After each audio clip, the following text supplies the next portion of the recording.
Hello everyone, my name is Jordan and welcome back to my channel Jordan Gets a Hobby, in which I am Jordan and I seek to reclaim some of the hobbies of my youth.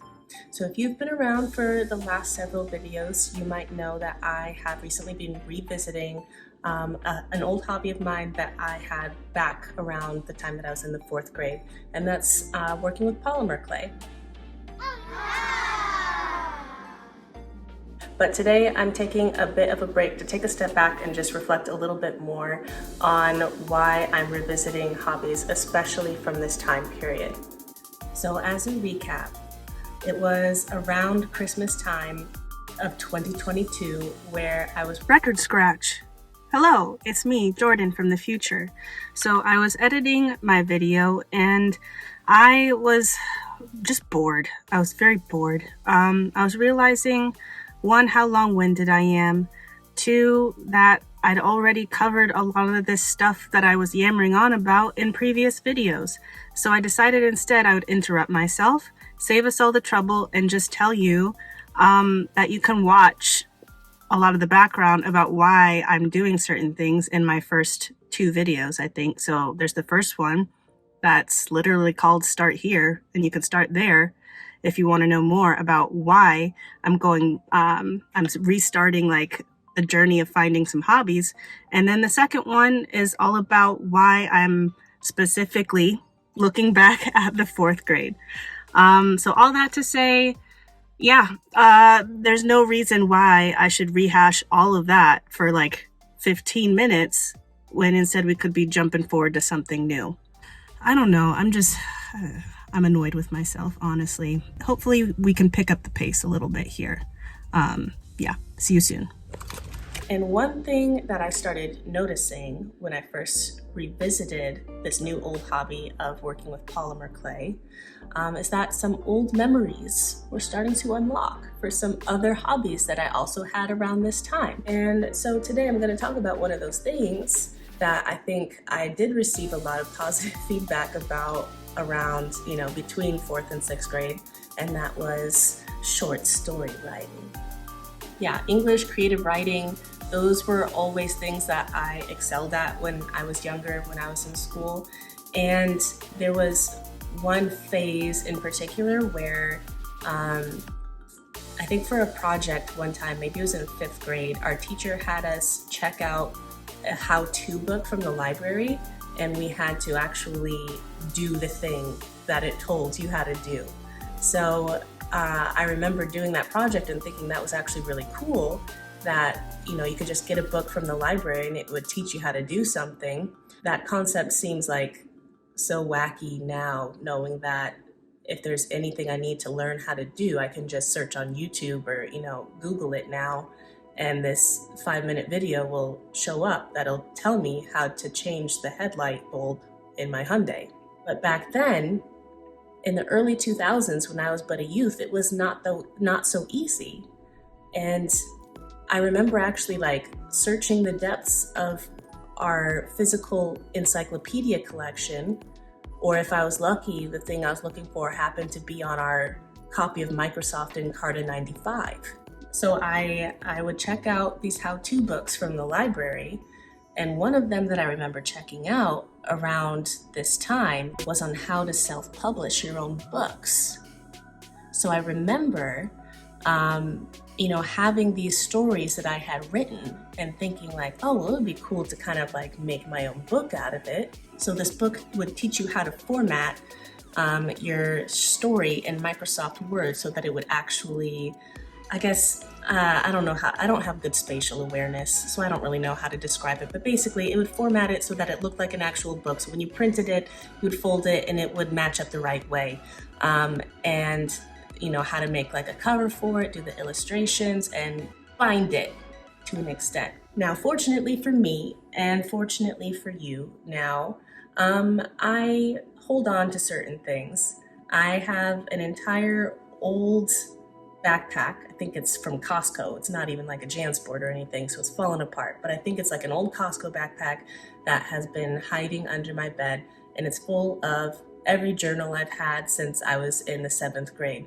And I also have one of my self-published stories. So without further ado,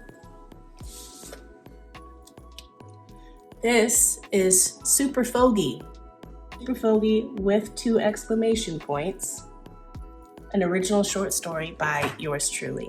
I recognize, I don't know if that would be seen as like an offensive term at this point. I know, our sensibilities back then in the early 2000s were a little bit different. And so this is from the mind of like an 11-year-old child. And I recognize some of the humor might not land the same way it did back then.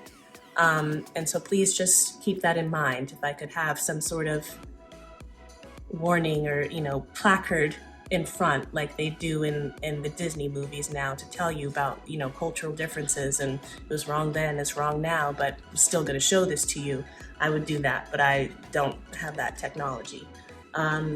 But you can see I even sewed down the middle to create my own binding, and then for whatever reason decided that it needed blue painter's tape on the edges as well. Probably for the best because, it's pretty well preserved for being like 20 years old. So what I'm gonna do is, I'm gonna read it. I've skimmed it, but I haven't read the full thing yet. So we'll rediscover Super Fogie together. It was a nice spring afternoon in Onionberry, West Virginia. Merle Flybakken decided it would be fun to take a little field trip to the zoo. So the retired milkman inched towards his golf cart and pulled out of his driveway. He'd only just gotten out of the driveway when he'd realized he'd forgotten his specs. No matter, my sights are getting better anyways, Merle said to himself. But it wasn't. Driving to the zoo, Merle crashed into 3 mailboxes and an elm tree.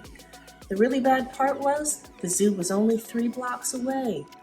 When he finally got to the Onionberry Zoo, he decided to go to the section where you can pet farm animals, so he shuffled and wobbled all the way to the petting zoo. Worth noting, I did not do any sort of research. I created, obviously, this fictitious town of Onionberry, West Virginia. I've never been to West Virginia. I don't know if elm trees grow in West Virginia. Ooh, I think I'll pet that mutated possum first. He looks like he needs a friend. In parentheses, it was really a llama. But when he reached his hand out to pet it, he didn't realize there was a ladybug on the llama's back. But not just any ladybug, a rabid one. Ouch, Merle shouted. He looked at his index finger on his right hand, which now had a little red lump on it. Merle couldn't see what else was on his finger, for he didn't have his specs. But on the top of the lump, there was a stinger that was pumping venom into Merle's system. In parentheses, I know. I didn't think ladybugs had stingers either. And here's a nice construction paper. It's a pretty good hand, actually. I even added some hair, and that's a stinger pumping venom from the ladybug. Rabid ladybug. Merle decided he'd had enough of the zoo already, so he started shuffling and wobbling back to the parking lot. But when he was halfway there, he suddenly felt an enormous pain in his finger. It was so unbearable that he finally just blacked out and collapsed. Somebody, come quick! I think this old man is dead, shouted a hysterical woman. She was holding hands with her toddler and had a 5-month-old strapped to her back with a baby carrier. I don't know what it was like back in the early 2000s, but now I don't think we put 5 months old on our back with the baby carrier. I think they would still be forward on our chest, facing outward, because they'd be able to hold up their head at this point, but we wouldn't have them on our back, right? I don't know if that was going on back then. I didn't know. I was 11. The zoo officials called for the ambulance, then ran to the scene. Merle moaned in a scratchy voice. "Oh, ho, ho, ho." "He's alive," the woman shouted. "Hold on, mister, the ambulance is on its way. I can already hear the sirens." When the ambulance arrived, Merle was moaning, but he was still unconscious. The paramedics put Merle on a stretcher and lowered him into the truck. Asterisks denoting time passage. Beep, beep, beep, beep. These were the first sounds Merle heard after he had finally completely come to. He was in the Onionberry Hospital, lying on a stiff white bed with a wall in back of him and 3 curtains around him. The beeping noise was coming from the heart monitor, which was right next to his bed. Merle looked around from his bed to see the monitor. The green zigzags were moving up and down on the screen. Good, he said to himself, so I'm still alive. Merle then looked at the finger that had been stung by the rabid ladybug. There were bandages on it, but he could see that it was at least twice the size of his other finger. Oops, heart monitor. Wow, that possum's back must have been mighty sharp, Merle mumbled under his breath. He still didn't know that a ladybug had stung him, or that the possum was really a llama. The curtain in front of Merle swished to the side, and in came a doctor in a long white coat. He came up right next to Merle's bed and said, "Are you feeling any better?" Merle looked at his finger and joked, "Well, I'm okay, but I'm not so sure about my finger." "Yeah, that was one nasty sting you got there." "What do you mean, Doc?" Merle asked. "Well, you were stung by a ladybug. But not just any ladybug, a rabid one." "Huh?" "I know," the doctor answered. "I didn't think ladybugs had stingers either." Suddenly, Merle heard a very faint voice in his ear. "Help me." It was so high and so soft that usually no one would be able to hear it. "Did you hear that?" Merle asked the doctor. "Hear what?" "Help me." "There it is again," Merle shouted. I think you need another nap," the doctor said. He looked a little concerned. "Help me, please, somebody." "Someone or something needs my help." Merle jumped out of his bed and shuffled and wobbled as fast as he could towards the sound of the high voice. The doctor was still in Merle's room, too confused to even blink. Merle shuffled out the door of the hospital and found a construction site nearby. He thought that all superheroes needed a costume, so he went into the nearest porta potty and waited for about 5 seconds. When he came out, he was wearing a saggy ladybug costume with an antenna hairband. "Great, how long are the folks at the nursing home going to tease me about this one?" Merle sighed. This was my representation of Merle. Note the half-mast eyes. He's not pleased. "Help me, somebody, quick." "Oh, well, there's no time to wallow in self-pity. I've got a life to save." Merle followed the voice to a backyard that was a block away from the construction site. He found 2 8-year-old boys sitting on the patio. One was holding a world record book and counting. 48, 49, 50. "Come on, Ricky. Only 51 more and we've got the record for most bugs consumed by a human being in one sitting." The other boy was holding a bucket in his hand and taking out one beetle at a time and stuffing it in his mouth. He looked like he was about to toss his cookies all over the boy with the record book. Once again, I did not do research. I don't know what the standing Guinness record was at the time for most bugs consumed by a human being in one sitting. I don't know what that would have been. But I also don't know if they would have been live bugs. These were clearly live bugs, and I'm not sure how long it took them to gather all of these and put them in a bucket for him to consume. Merle heard the voice again. This time it was louder than ever. "Help!" Merle decided that the beetle Ricky had just then grabbed was the one who was crying. He leaped over Ricky's fence and started running. "No!" Merle shouted as Ricky put the beetle in his mouth. He leaped for Ricky as hard as he could. Oomph! Merle had the wind knocked out of him. He had fallen from his leap about 6 feet away from Ricky. Crunch!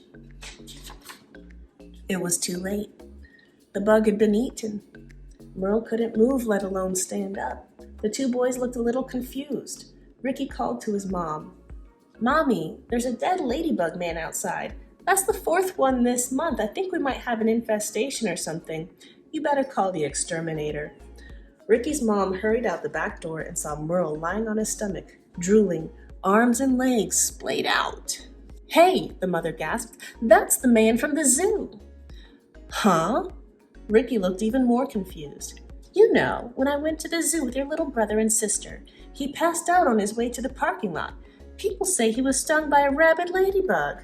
"What?" Ricky's face was all scrunched up from being confused. "I know," the mother said. "I didn't think ladybugs had stingers either." "Well, I better call the ambulance for this poor guy." More asterisks, denoting the passage of time. "Beep, Beep, beep, beep. These were the first words Merle heard after he had finally completely come to. Again. Oh no, not this again, Merle moaned.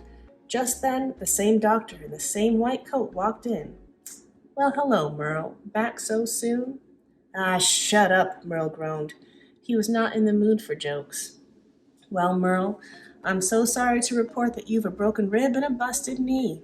What I need to know is exactly how this happened, and why in the world you were found in a ladybug suit. Merle decided to make his long story short. Let's just say my superhero days are over. The end.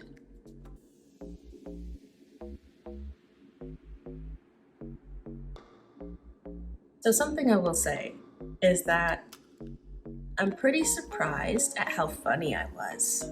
I feel like I had a pretty decent grasp of humor, like of timing back then. Revisiting certain things, like I understood, I think, different humor rules in that it's like funny to revisit certain ideas, like the fact that the ladybug had stingers, the ladybug had a stinger, or it was rabid, or the possum was really a llama.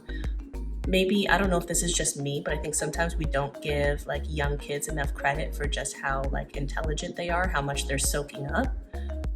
Because I think I used to almost think of myself as like, you know, all those ages that I was before I wasn't even a real human being.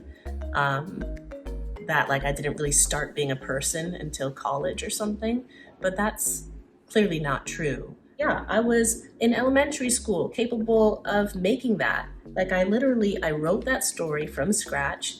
I formatted it and made my own book in elementary school. And no one even assigned that to me. I just did it.